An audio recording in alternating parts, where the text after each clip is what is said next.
Disdain is a child who's going to sit like this and look at you. And then you are commanding respect from this child, and this child is looking at you, and then there's that which the child is saying, "Ungankombi, don't point at me." That's what the child is saying to you. Otherwise, the child, when you ask a question, the child is going to say, "Angas," and look the other way. So that is disdain.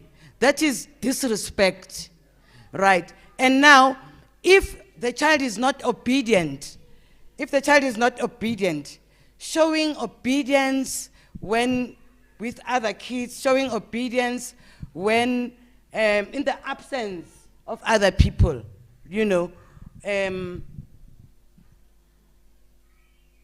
how is that child? How is that child? Now, I'm asking you to think of an English word now, not disobedience.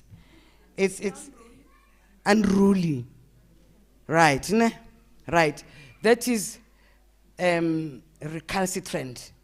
When a child is recalcitrant, I know Zimbabweans, you are good at English. You know this, right? Recalcitrant.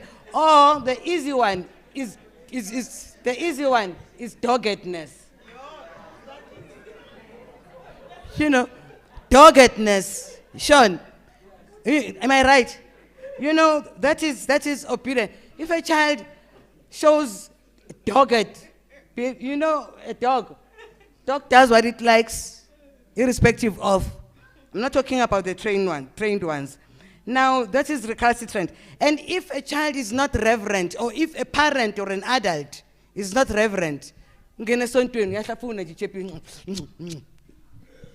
in church, you see what I'm saying? That is the adult. A child will not do that. But I see children, mothers doing that, and fathers.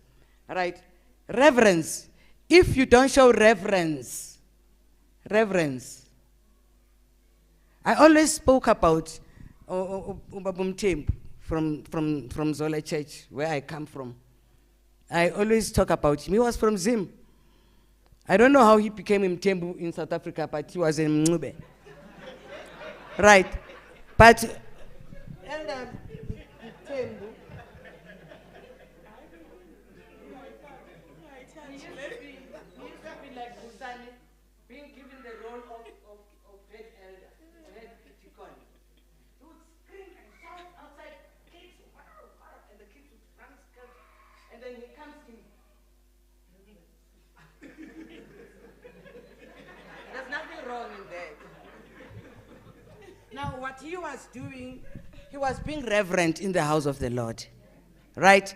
To say, I was shouting outside, now I'm in the house of the Lord, I must show reverence. The kids who I was shouting at outside, they must now see that I was shouting at them, so that when they come in, they show reverence. You understand it? So there was nothing wrong in what Babum Tembu was doing, but he was actually teaching us a lesson to say, when you come into the house of the Lord, you must actually show what? Show reverence. And lastly, self-control. Self-control, right? Now, these are the lessons which a child should be taught at home. Now, I'm going to gossip about Pumelele. She's here. That's my daughter. Now, when she was young, Pumelele, I'm not going to look at her. Oh, mama.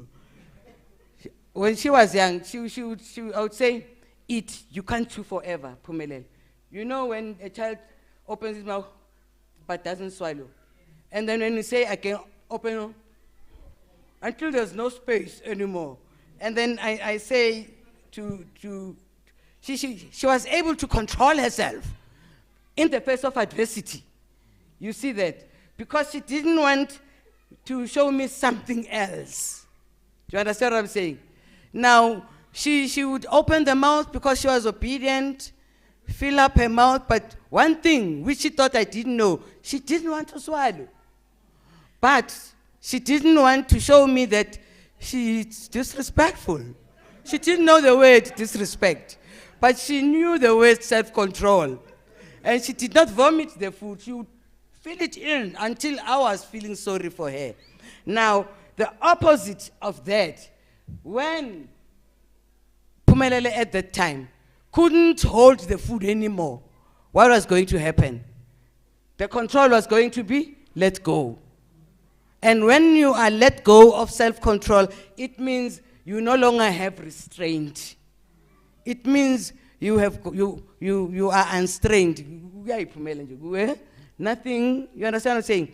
So the lesson, which is education by the parent at home, is that you should actually make sure that you teach the child with the things you do say, the food you eat and all of those things. You must actually show the child that we need respect in this home, obedience in this home, we need self-control, we also need reverence. So basically those are the things.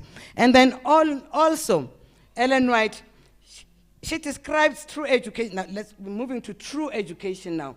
True education as instruction, that which is more than the pursuit of studies at school or at college. It's not about reading books. It's about a lifelong journey of acquiring